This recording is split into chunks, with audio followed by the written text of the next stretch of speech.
ચરિત્ર કરી અને એમનું એક બાળકો માટેથી પુસ્તક છે, એમાં એવો ઉલ્લેખ કરે છે કે મહાદેવ અને પાર્વતીજી નીલકંઠ મેળામાં આવ્યા અને ભગવાન નીલકંઠની એમણે એમ કે સેવા કરી, બ્રાહ્મણનું રૂપ ધરીને આવ્યા. એટલે આ દરેક રીતે સંસ્કૃતિનું અપમાન છે. આ લોકો વારંવાર, હમણાં જ જલારામ બાપા વિશે પણ આ લોકોએ બફાટ કરતો એક સ્વામીનો વિડીયો હતો, એવી જ રીતે પણ મેં એક વાત માર્ક કરી છે કે જ્યારે જ્યારે આ લોકો કોઈ કાંડમાં પકડાય છે, હમણાં જ એમનું એક સ્વામીનું સૃષ્ટિ વિરુદ્ધનું કૃત્યનો વિડીયો વાયરલ થયો, આ પાપને ઢાંકવા અને મુદ્દાને ડાયવર્ટ કરવા માટેથી આ લોકો પ્રસિદ્ધિ, લોકોનું ધ્યાન બીજે ભટકાવવા માટેથી આવા વિડીયોમાં બફાટ કરતા હોય એવું મારું સ્પષ્ટપણે માનવું છે.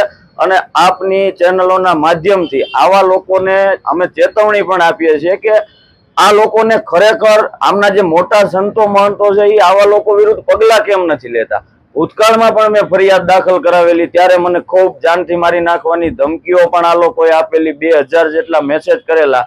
પણ આજે હું સ્પષ્ટ કરું છું કે અમે શાંત એટલે રહ્યા કે સનાતન ધર્મનો કોઈ પણ રીતે પ્રચાર પ્રસાર કોઈ કરતું હોય તો આવા 5% લોકો માટેથી એને રોકવાનો પ્રયત્ન કરવો જોઈએ નહીં. આવું ગણી અને અમે શાંતિ જાળવી. પણ હવેથી અમે સ્પષ્ટ કરીએ છીએ કે ક્યાંય પણ આવી સસ્તી પ્રસિદ્ધિ માટેથી જો કોઈ આવો વિડીયો કોઈ સ્વામી અપલોડ કરશે તો અમે એને હવે પાઠ ભણાવી દેવા તૈયાર છીએ. અને હું અમને ચેતવણી પણ આપું છું કે એમની જે સ્વામી આવો વિડીયો ધર્મ વિરુદ્ધ મૂકશે એની વ્યક્તિગત જવાબદારી એની રહેશે. વાત રહી અમને દબાવવાની, તો અમે કોઈથી દબાવવાના નથી. અમે ભગવાન પરશુરામ દાદાના વંશજો છીએ અને આવા લોકોને ભરી પીવા માટેથી અમે સક્ષમ છીએ.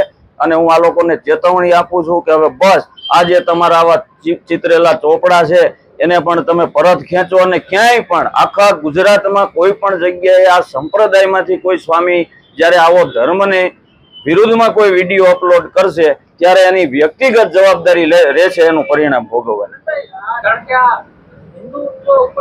બિલકુલ બિલકુલ આવી વાત સાંખી લેવી જોઈએ નહીં. અને હું આ દરેકને, આપ દરેકને, સનાતન ધર્મને માનનારા તમામ લોકોને હૃદયપૂર્વક અપીલ કરું છું કે આવા લોકોનો સામૂહિક બહિષ્કાર કરવાનો સમય આવી ગયો છે. કારણ કે જો આવા લોકો વારંવાર બફાટ કરે તો એમના સંપ્રદાયના કોઈ વડા દ્વારા આના વિરુદ્ધ પગલા કેમ નથી લેવાતા, અથવા તો આ લોકો વિરુદ્ધ ક્યારેય ગુના કોઈ દાખલ કેમ નથી કરતું. એક વખત સિંગલ ફરિયાદ મેં રાજકોટથી આ લોકો વિરુદ્ધ નોંધાવેલી, પણ મને બધાએ સમજાવતા અને મને પણ એવું લાગતા કે આ ધર્મનો વિદેશની ધરતી ઉપર મુસ્લિમ કન્ટ્રીમાં પણ આપણા મંદિરો બનાવે છે, એટલે આનો વિરોધ કરવો જોઈએ નહીં આવા 5% લોકો માટેથી. પરંતુ હવે બસ આવા 5 લોકોને ભરી પીવા માટે અમે મેદાનમાં છીએ. અને ફરીથી એક વખત રિપીટ કરું છું કે કોઈ પણ સ્વામી આવો ધર્મની વિરુદ્ધમાં ક્યાંય વિડીયો અપલોડ કરે તો પરિણામ ભોગવવાની માનસિક તૈયારી રાખે. ખૂબ સાચી વાત છે. પરમ પૂજ્ય દ્વારકા શંકરાચાર્યજીની આગેવાનીમાં આપણા સાધુ સંતો દ્વારા પણ વારંવાર આ માંગણી કરાઈ છે કે આવા જે શબ્દો છે એને આ પુસ્તકોમાંથી હટાવવા જોઈએ. પરંતુ દુર્ભાગ્ય કે હજી સુધી આ પુસ્તકો હટ્યા નથી. એના માટેથી કાનૂની રીતે પણ સંત સમાજ લડી રહ્યો છે. અને જ્યાં જ્યાં જરૂર પડે ત્યાં અમારો આખો બ્રહ્મ સમાજ પણ એમની સાથે ખડે પગે ઉભો રહે છે. આ નકલી નારાયણનો પ્રપંચ સંપ્રદાય, એટલે એને આ બુક છે એ ડૉક્ટર કૌશિક ચૌધરીએ છાપેલી છે અને કૌશિક ચૌધરીએ લખેલી છે.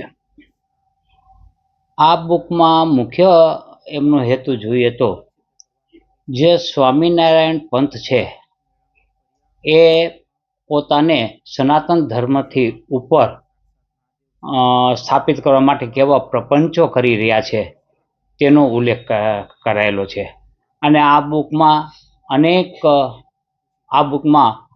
અનેક જે સંત શિરોમણી છે, અનેક ધર્મ ધુરંધરોએ પોતે અગાઉના પુસ્તકોમાં જે કાંઈ લખ્યું છે એનો સંગ્રહ છે.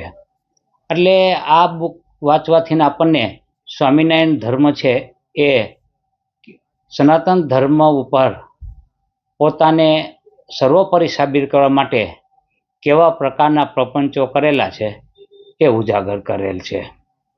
સ્વામિનારાયણ ધર્મનો ઉદ્ભવ આજથી 200 વર્ષની આસપાસ થયેલો છે, જ્યારે સનાતન ધર્મ છે 5000 વર્ષ જૂનો સનાતન ધર્મ છે. સનાતન ધર્મના દેવદેવીઓ વિશે ઘણું ધર્મમાં કહેવામાં આવેલ છે અને સનાતન ધર્મના મહાન ગ્રંથો પણ જે તે વખતે લખાયેલા છે. 18 પુરાણો છે. આ બધામાં ક્યાંય સ્વામિનારાયણનો ઉલ્લેખ નથી. તેમ છતાં પોતાને ધર્મ ગણાવે છે. અને સ્વામિનારાયણ ધર્મ છે એ ધર્મ વિશે એમના જ કહેવાતા ભક્તોએ અને એમના સ્વામીઓએ જે કાંઈ સાહિત્ય લખેલ છે તે બધા ગબગોળાઓ અત્યારે પ્રસાર થઈ રહ્યો છે. મારી દૃષ્ટિએ આ બધા જ જે પુસ્તકો છે એ સનાતન ધર્મ વિરુદ્ધ પ્રચાર પ્રસાર માટે છે. તે પુસ્તકોને રદ કરવા માટે ધર્માંધોરણોએ આગળ આવવું જોઈએ, અન્યથા સનાતન ધર્મને કોઈ બચાવી શકશે નહીં.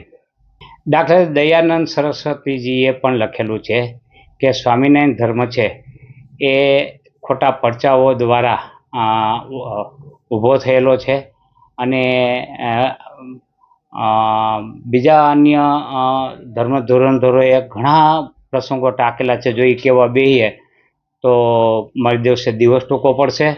એટલે આ પુસ્તકમાં જે કાંઈ બાબતો લખેલી છે એ કોઈ સામાન્ય વ્યક્તિઓએ લખેલી નથી. આ પુસ્તકમાં ડૉક્ટર કૌશિક ચૌધરીએ બધાના અવતરણો ટાંક્યા છે. એટલે એ પુસ્તકમાંથી સ્વામિનારાયણ પંથ શું છે, એના પ્રપંચ કેવા છે, એ બધી વિગતો એમાંથી આપને જાણવા મળી જશે.